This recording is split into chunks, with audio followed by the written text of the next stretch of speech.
رامین کاویانی. به نام خدا، عرض سلام و ادب و احترام دارم خدمت شما بزرگواران عزیز. اینجا استیای و من رامین کاویانی به عنوان مدیر و مؤسس تیم استیای در سلسله کلیپ های آموزشی که در خدمتتون هستیم، امروز به این قسمت رسیدیم که ترید کردن چیه و تریدر کیه. میخوایم کم کم وارد مسائل فنی بشیم. ازتون خواهش میکنم که لحظه به لحظه کلیپ با همراهمون باشین تا آخر کلیپ رو نکته به نکته توجه کنید. هر جایی که لازم بود کلیپ رو تکرار کنید که تمام مطالبی که قراره بشنوید از یک نگاه تازه، از یک نگاه جدید و حتی چندین ساله که در این بازارها فعالیت دارین، یک بار دیگه چه به عنوان مرور کردن چه به عنوان نگاه تازه‌ای که به بازارها رامین کاویانی و تیمش داره با من پیش بری که شاید یه نکته ظریف این وسط پیدا کردی که باگ چندین سالت بوده. اما تریدر کیه؟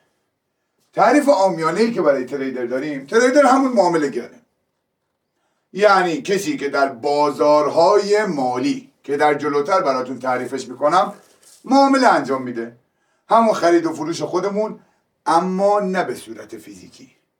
در تعریف بعدی من براتون میگم که تریدر همون معامله گریه که به صورت تخصصی در حوزه خرید و فروش فعالیت داشته باشه. اما یه واقعیت رو اینجا میخوام بهتون بگم، در بازارهای مالی چه کریپتوکارنسی که در جلوتر بازم بهشون اشاره میکنم، اگه این جملاتی که میگم برات ناآشناه عیبی نداره، یه خورده جلوتر دونه بدونشون رو برات میشکافم. چه در بازار فارکس چه در بازار رمزارزها هیچ فرقی نداره. تریدر قانونا به کسی میگن که خرید و فروش انجام میده، اما واقعیت اینه که ما در بازارهای مالی چیزی به اسم خرید و فروش نداریم. یعنی چه خرید و فروش نداریم؟ ترسوندیم ما رو آقا، یعنی بعد چیکار میکنیم؟ واقعیتش اینه که ما به صورت ریل هیچ چیزی رو نمیخریم. عین فروشگاه نیست من برم بگم داداش یه مقدار اینو به من بده، یه 2 کیلو برنج به من بده، یه دونه مرغ به من بده، این پولم این خریدم. نه، حتی یک چیزی شبیه بورس خودمونه اما در بعد بالاتر و ما سهام رو هم نمیخریم. جلوتر دقیقا بهت میگم که قراره چی کار کنیم و تریدر واقعی چه کاری انجام میده. اما میخوام این رو بدونی که ما به عنوان آدم هایی که همون جوری که وقتی قراره میفهمیم از یه جای دلار خودمون قراره بره بالا، ارزش دلار در مقابل ریال و تومان خودمون بره بالا، چجوری سری میریم میخریم که بیاد بالاتر و سود کنیم. اما یاد میگیریم علاوه بر این کار خیلی کارهای دیگه میتونیم به عنوان یک تریدر در بازار مالی انجام بدیم. اما انواع تریدرها چی هستند؟ حالا این معامله گری رو ما فهمیدیم، کار ما معامله کردن در بازارهای مالیه، در یک سری بازارهایی که فقط داخل سیستم کامپیوتری و از طریق اینترنت میبینیم، شبیه بورس خودمون که کارگزاری‌های علاوه بر فیزیکی از طریق سیستممون میتونیم معامله کنیم. اما تریدرها به چندین دسته تقسیم میشوند. یعنی چی؟ یعنی آدم‌های مختلف با شخصیت‌های مختلف بر اساس زمان معاملهشون به چندین دسته تقسیم میشن. الان برای توضیحش میدم. اولین دسته ای که داریم تریدرهای بلند مدت هست. تریدرهای بلند مدت که اصطلاحاً به عنوان هولدر یا هولد کردن هم میشناسنشون، دقیقا مثل این میمونه که یادتونه یک سری حرکت ها انجام میدیم بعضی وقتا، حالا قبلا دست و بال بچه ها باز بود و اکثرا میتونستن این کار رو برای بچه هاشون انجام بدن. خانواده ها یه چیزی رو میخریدن به امید این که چند سال بعد یا چندین وقت بعد قیمتش بره بالاتر و با ارزش بیشتری بفروشنش. یا مثل این که ما میرفتیم به عنوان یک سرمایه طلا میخریدیم و میدونستیم که داره میره بالاتر بعداً بفروشیمش. یا حتی همین دلار خودمون یا حتی مسکن میخریم به امید این که چند وقت بلند مدت‌تر، 1 سال 2 سال یا حتی چندین سال بعد ارزشش بره بالاتر و ما با سود بفروشیمش. پس یک سری تریدرها هم داریم در بازارهای مالی که همچین کاری رو انجام میدن. یک چیزی رو میخرن، خصوصا توی کریپتوکارنسی یا همون رمز ارزها، اصطلاحاً بهت بگم همون چیزی که سردمدارش بیت کوینه اگه اسمش رو شنیدی، اونجا میخرن به هوای اینکه چندین سال بعد، 1 سال 2 سال بعد یا حتی چندین ماه بعد قیمت بره بالا و با سود درست حسابی بفروشن. پس به اینا میگیم تریدرهای بلند مدت. اما یک سری تریدرها داریم میان مدتن. ما در مجموع 3 مدل تریدر داریم: بلند مدت، میان مدت، کوتاه مدت.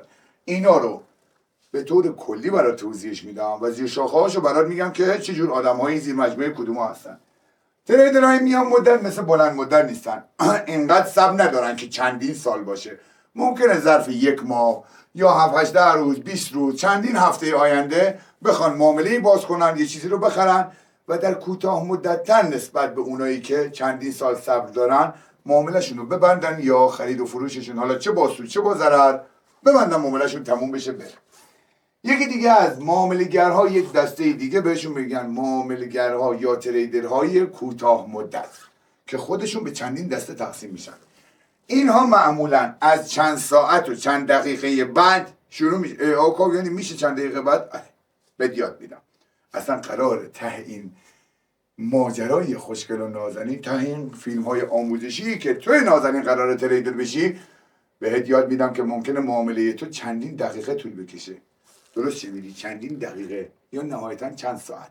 بهت هم میگم الان عضو کدوم از اینا قرار بشی. حالا پس تریدرهای کوتاه مدت ممکنه از چندین دقیقه تا چندین ساعت یا نهایتا یک روز معاملهشون بسته بشه که اسمای مختلفی دارن. اینا رو بهشون میگن، یک سریا رو بهشون میگن دی تریدر، تریدرهای روزانه. اینها در روز ممکنه یک معامله رو باز کنن که ته روز یا چند روز بعدش ممکنه که معاملهشون بسته بشه، پس بر اساس روزانه معامله میکنن. اما یه مدل دیگه داریم بهشون میگن سوینگ تریدر. اینا فقط خوشگلی اسماشونه، نه ترس، هیچی نیست، نه قراره که اینو حفظش کنی، نه به دردت میخوره، نه اینی که ازم الان بگی بابا شروع شد مسائل فنی ولمون کن، من سوال درست حسابی ندارم، فقط میخوام جهت آشناییت بدونی که کی به کیه و چی به چیه. سوینگ تریدر ها ممکنه ظرف چندین ساعت بلند مدت‌تر یا نهایتا یکی دو روز معاملهشون بسته بشه. یه تفاوتی که دارن با دی تریدر ها، یک ذره از لحاظ زمانی اینا یک همپوشانی دارن ها، یه جایی با هم دیگه مشترکن، ممکنه یک روز هر دوشون معاملهشون باز باشه، اما به خاطر کوتاه و بلند مدت زمان معاملهشون یک کوچولو دستشون فرق میکنه. یه مدل دیگه داریم بهشون میگن اسکالپر. اگه شنیدی یه نفر اومد برات کلاس گذاشت گفت برو داداش بابا تو کی تریدری، من اسکالپرم و فلان از این کلاس ها برات گذاشت، اینا تعریف های متفاوتی داره. اسکالپر ممکنه از چند دقیقه، یکی دو سه دقیقه معاملش باز باشه. بعضی هم هستن اسم خودشونو میزنن اسکالپر ولی واقعا سوینگ تریدرن. میگه داداش من اسکالپ میکنم، اسکالپرم فلانم، ولی ممکنه 3-4 ساعت معاملش باز باشه. در واقع اسکالپر از دید ما و از دید استیای اینا ممکنه تعریف های عامیانه‌ای داشته باشه، ممکنه اختصاصی هم باشه. به نظر من زیر 1 ساعت باید معامله یک اسکالپر بسته بشه. اما یک مدل دیگه داریم که معمولا در ایران یا در دنیا تعریف نشده، یا اینها رو به عنوان کسایی که در باینری آپشن که اصلا یه دنیای دیگه است معامله میکنن بشناسن، اما برای رامین کاویانی و استیای کاملا تعریف شده. بهشون میگیم تریدرهای سوپر اسکالپر، که اگه لایف تریدهای منو دیده باشی و بچه‌هامو توی این اینستاگرام، ما معمولا میگیم 3 دقیقه دیگه میخوام بیام بیرون از معامله، نهایتا 5 دقیقه دیگه میخوام از معامله بیام بیرون، و معامله‌ای که باز میکنیم تا نتیجه‌ای که برامون حاصل میشه، چه سود چه ضرر چه هر جایی که هر اتفاقی میخواد جدای از نتیجه اتفاق بیفته، نهایتا 3 تا 5 دقیقه طول میکشه و ما رو جز دسته‌ای قرار میدن که تعریف درست حسابی ندارن براشون. توی رویای بهترین تریدرها هم نمیگنجه که 3 دقیقه بعد و سر زمان بیای بیرون. پس ما رو بهمون میگن سوپر اسکالپر. یه خورده از اونها سرعتی تر معامله میکنه. یه مدل دیگه داریم بهش میگن گپ تریدر که خیلی تو بحرش نریم. بعضی وقتا به خاطر اختلاف قیمتی که اوایل هفته فارکس ایجاد میشود، قیمت با یه قیمتی بسته میشه، با یه قیمت دیگه باز میشه، یه گپ قیمتی ایجاد میشه. گپ یعنی فاصله قیمتی که خیلی نمیخواد برین تو بحرش، اصلا به کارمون نمیاد. حالا اینا فقط بر اساس اون اختلاف قیمتی اول شروع هفته و آخر هفته معامله میکنن. خیلی چیز جالبی نیست، خیلی هم نمیشه بهش بسنده کرد. فقط گفتم یه تعریفی ازش داشته باشیم. اما شخصیت تریدرها، یک تعریف خوشگل داریم. شخصیت فقط یکی از عوامل مؤثر در موفقیت یک تریدره. تجربه، آموزش، مهارت‌های معاملاتی نیز به مهمی که شخصیت داره نسبت به اهمیتی که شخصیت داره، اینها هم قطعا مهمه و ترکیب اینا با هم دیگه یک معامله‌گر رو میسازه. اما از لحاظ شخصیت معاملاتی ما 2 مدل معامله‌گر داریم. یکی بهشون میگن کانسرواتیو، یکیشون بهشون میگن اگریسیو. خودمونی برات بگم و ننفهم، اینا یه خورده ریسک پذیرترن، یه خورده اصطلاحاً کلهشون بیشتر باد داره. اینا کمتر آدمایی هستن که دستشون میلرزه، محتاط‌ترن. نه حتما دال بر اینی که اون ترسوه، نه حتما دال بر اینی که این نترسه و کلش باد داره. تعریف عامیانه کردم.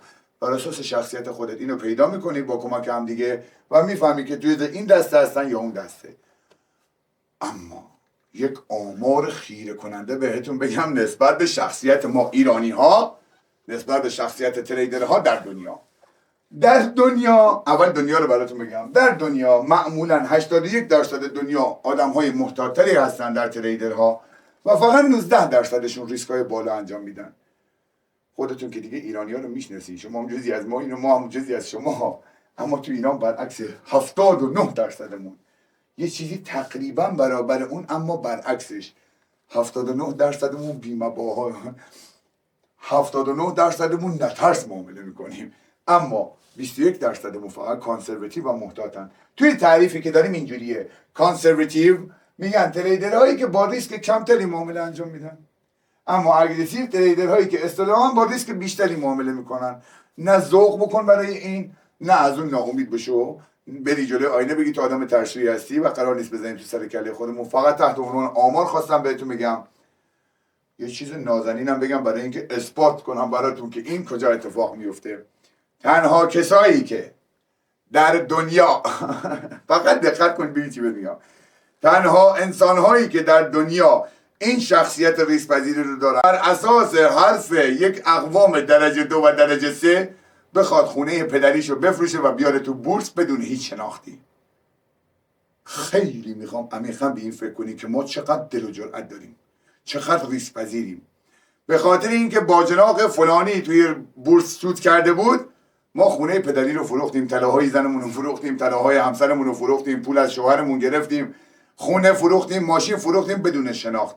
پس ما واقعیت رو بهتون میگم، یه شخصیت خوراک بازارهای مالی داریم، اونم همینجوری من میگم 79%، میگم بیشتر از ایناست. فقط دیگه این آمار رسمیه که من دارم. تریدرایی که اصطلاحاً با ریسک بیشتری معامله میکنن، ما قطعا جز ایناییم.